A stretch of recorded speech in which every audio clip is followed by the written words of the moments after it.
of Detroit versus Nathan Lucas. Case number Nathan Daniel Lucas.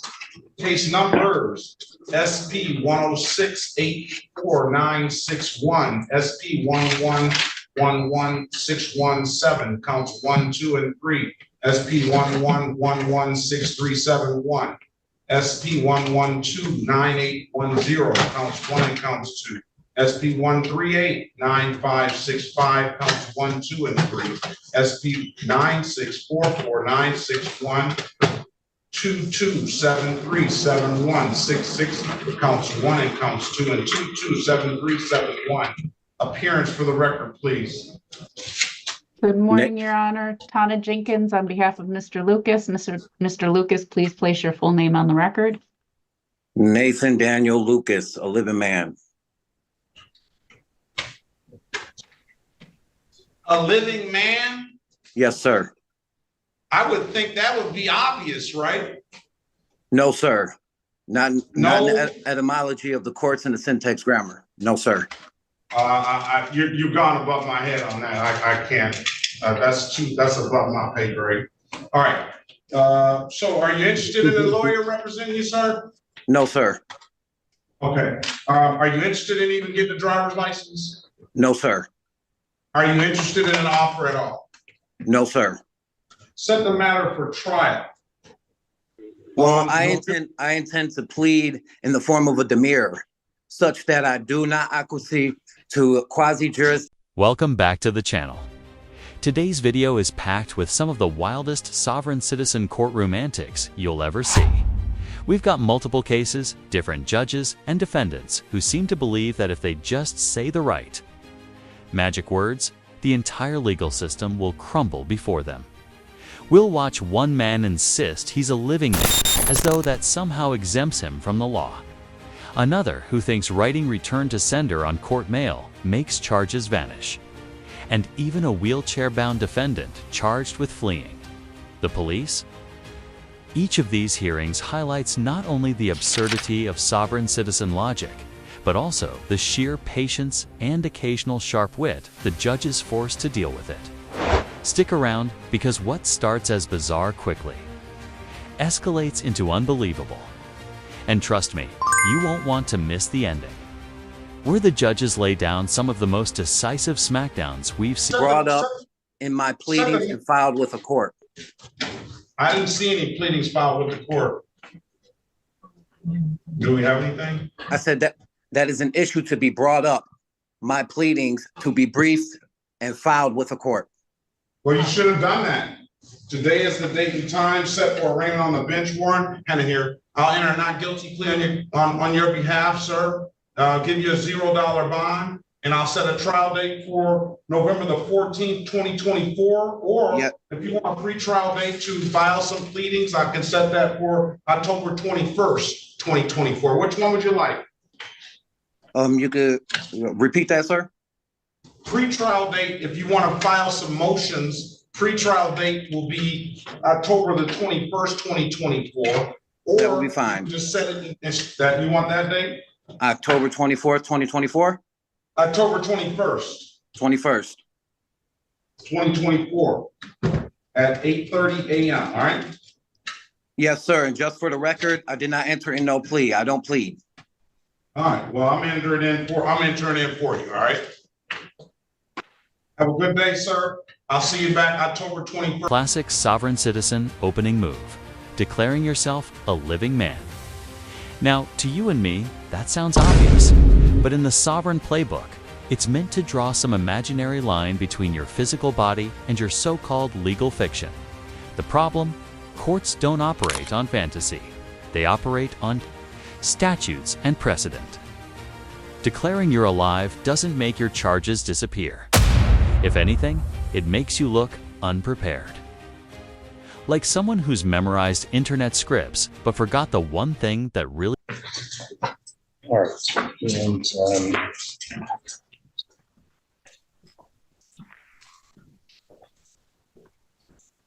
all right, this is file 23-748FH.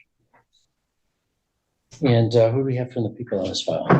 That would be me. Okay. Once again, Wayne County Prosecutor.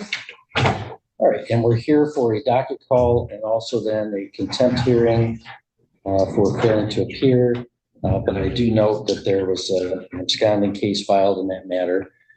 So Mr. Kukuski, do you know how Mr. McLeod wishes to proceed today? Well, Your Honor, we're not resolving this matter at this time. We'd ask that the hearing be continued at this time as well, given the new charge in that matter. I do see that the new charge is set for an arraignment on September 10th it was at 10 a.m. You want us to continue this to the same date and time? Yeah, Your Honor, that'd be fine. Okay, so let's continue this to a docket call to September 10th at 10 a.m. And we'll have the contempt hearing, same date and time. And that'll be the same time as the arraignment on the absconding charge as well. All right, anything further from the defense? Briefly, Your Honor, I did want to request from the court a consideration on reinstating Mr. McLeod's bond.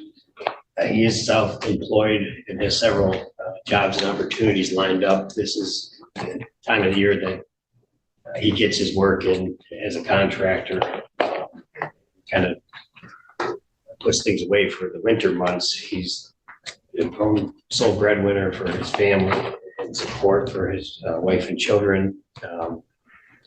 He's obviously no longer listening to outside forces and taking bad. Is another sovereign citizen classic refusing to enter a plea. D. Logic goes, if I don't enter a plea, the court can't touch me. But here's the kicker. Judges have the authority to enter a not guilty plea on your behalf, and they do it every single time. The law doesn't pause just because you choose not to play along.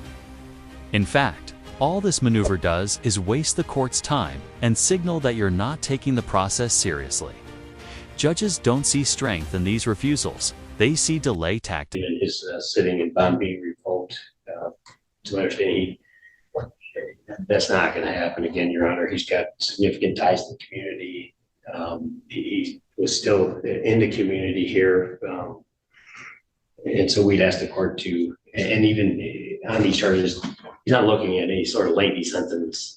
I'm not sure that's true. He's got an absconding felony charge now that's discretionary consecutive. I mean, I haven't scored it, but Sure. he's really made a mountain out of the proverbial molehill here. I would agree with Your Honor. I mean, he had to lead to a disorderly person. Certainly, that's gone to the wayside at this time.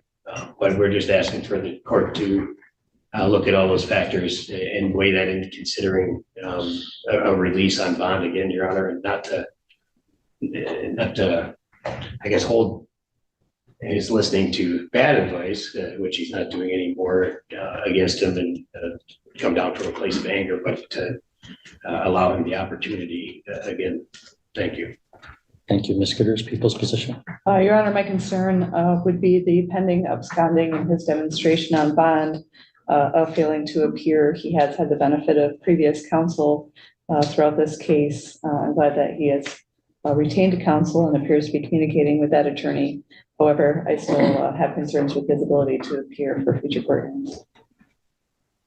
All right. Well, I mean, last time when I was here, I noted that we had gotten mail back from Mr. McLeod. A second one came back that I guess had been kind of lingering. And again, just for the record, when he was purporting to represent, when he was representing himself, then he refused mailing from the court. I have a second mailing back from the court. And this is not somebody else's. I mean, I don't know where he gets the advice, but this was an adult man choosing, while he's representing himself, to write on it in red ink, return to sender, 18 U.S. Code 241-242, your offer to contract is not accepted, as if a defendant facing a pending felony charge has some ability to reject a contract. Notice how the defense tries to frame this as just bad advice. It's an interesting tactic, almost like saying, my client isn't irresponsible, he's just misled. But here's the problem. At some point, adults are responsible for the choices they make. You can only claim bad advice for so long before it becomes clear you were an active participant in the bad decision. Refusing to appear in court, dodging mail, or ignoring bond conditions aren't accidents, they're deliberate acts. Even the authority of the court and an outright refusal to appear, resulting in a forfeiture of the bond. And I mean, when people are facing a felony case, even though this wasn't the most serious felony case that we see, it is nonetheless serious. It's in the circuit court, court of general jurisdiction. People don't just get to opt out of that and say, I don't think the courts have any authority over me. Well, guess what? They do. And so I just have no confidence that Mr. McLeod respects the authority of any governing authority and that he would appear. He's refused to appear and now has an absconding charge. When someone starts scribbling U.S. codes on returned mail, that's not oops, I misunderstood. That's a willful rejection of the system. Sovereign citizens love to cloak this behavior in legal jargon, but when stripped down, it's basically, I don't like the rules, so I'm pretending they don't apply. The danger is obvious. If everyone did that, society would collapse. Imagine drivers saying stop signs don't apply to them, or defendants saying laws don't apply unless they consent. The courts have to shut this down hard because the alternative. Mr. Whitlock,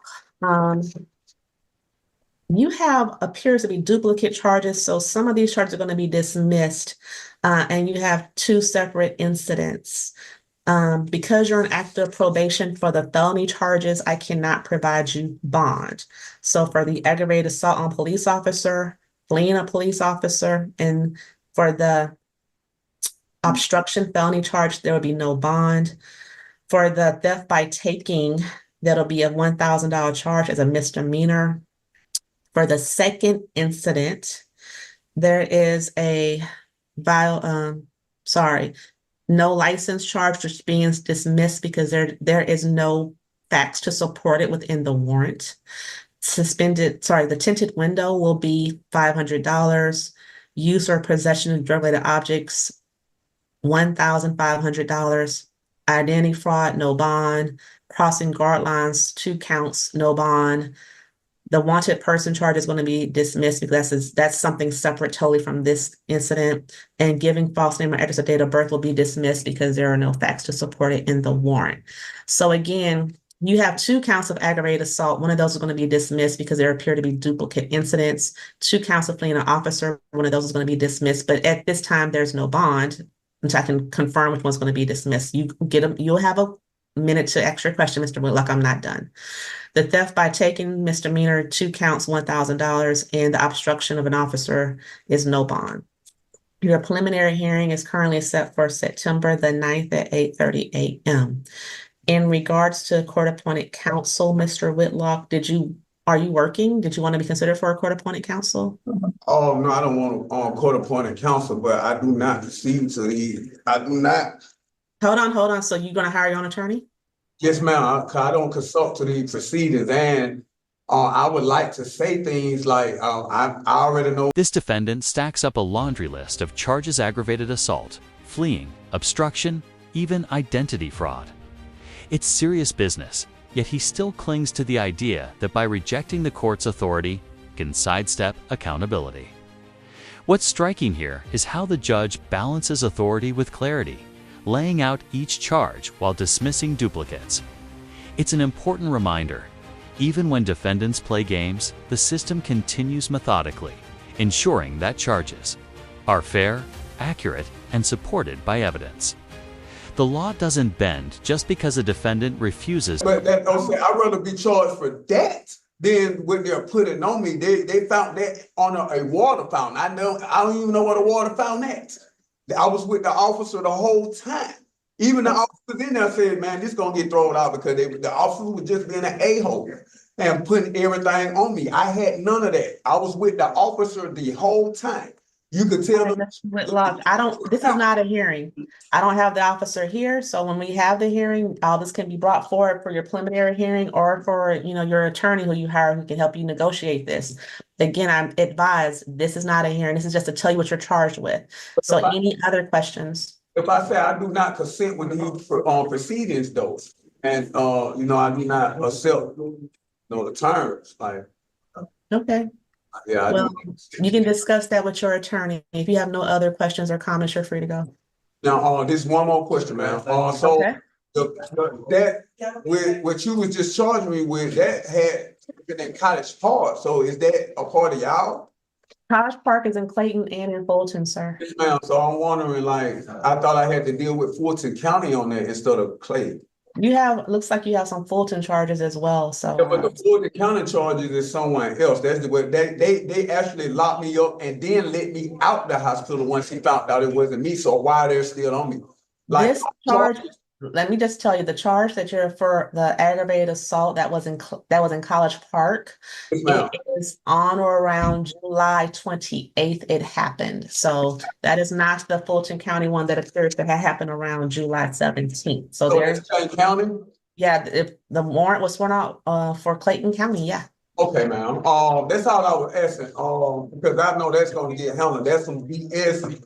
But because I ain't did that. My father is a police officer, a detective, so I'm not. Really drives home the human cost of sovereign citizen nonsense. Courts aren't just about abstract arguments, they're about real lives, families, and communities. When a defendant rejects the law, it's not just their freedom at risk, their family's livelihood, stability, and future. The irony is that many sovereign citizens claim they're standing up for personal freedom. But in practice, they're often stripping it away from themselves and those who depend on them. The ripple effect of these choices Locked up in front of the ledges on Old National. I know this not, I just want you to understand. I got locked up in front of the ledges on Old National. I have 2% in the ledges. The man even told him, hey, yes, he owner, he's the owner. And they still, hey, let me search you and all that. Now, once they searched and seen I was clear, I'm good. I know the officer, I buy them food. And the dude that was in, I also rent cars out. I have a Maserati truck I was renting out at the time. Mr. Whitlock, I'm going to stop you there. Because you're doing too much. You're talking about Fulton County. I was trying to let you go forward and explain. I need some professional help. Like. Okay, well, you said you're hiring your own attorney, so they'll be able to help you with those charges, sir. Good luck. I'm gonna have an attorney for the charge, but since you're a judge, you can tell me, like, why did they let me go? They let me go. I can't tell you what happened in that case. I don't have those facts before me. I only have the ones I'm dealing with right now. So you're free to go. Thank you. So what's my bond? You have no bond because you're on probation. I heard you give me a couple of numbers also. There was for the misdemeanors, there's like $1,000 and $1,500 for the remaining felony charges. Those statutes don't allow a judge to give you bond if you're on active probation for felony charges. Yes, ma'am. But even in Fulton County, they don't allow. It's the laws of Georgia, yes, sir. Okay. I thank you, ma'am. You're welcome. Have a good day, sir. Mr. Williams, you are You say, talk to my lawyer, right? Yep. That even if I say I demand a bond. have it. 3 different courtrooms, 3 different judges, and 3 sovereign citizens, all clinging to the same broken script. Whether it's I'm a living man, I don't consent, or return to sender. The outcome is always the same. The court proceeds, the charges remain, and the defendant is left facing reality. What we've seen today is a powerful reminder that courts run on law, not wishful thinking. And if you found this case as shocking as we did, hit that like button, share your thoughts in the comments. And don't forget to subscribe for more jaw-dropping courtroom breakdowns. Trust me, the next one is just as wild. You won't want to miss it. That's not my name. Of Breland. That's not my name. I'm here on special representation. I'm same as last defendant, Your Honor. My honor, I'm asking. Okay. What is your status and what is your name? I'd like to know your name. I'd like to know your status. Of everyone in the courtroom, I would like to know what is your nationality and what is your... So, Deputy. Yes, ma'am. I would like to know your So nationality. I he would like- has charges in Jots and he has a paper charge. Let me see if they're the same warrant, and they're different warrant numbers. Okay, so I guess I do both sets. Let me see when these are. know your nationality. I would like to know if you're a U.S. citizen of the United States. And so what is your status? You're a U.S. citizen of the United States? All right, hold on one moment, sir. Let me review the warrant.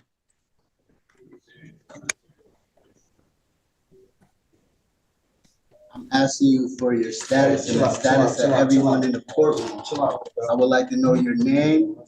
I would like to know the nationality. I would like to know, are you a U.S. citizen? Once again, Is he deputy? status Say it of again, Your everyone in the Is courtroom. he injured? Is that why why is he in a wheelchair? Yes, ma'am. I would like to know the status of everybody in the courtroom. I would like to know your name. I would like to know your nationality. I would like to know are you a U.S. citizen? Deputy, do you believe that this gentleman is mental health or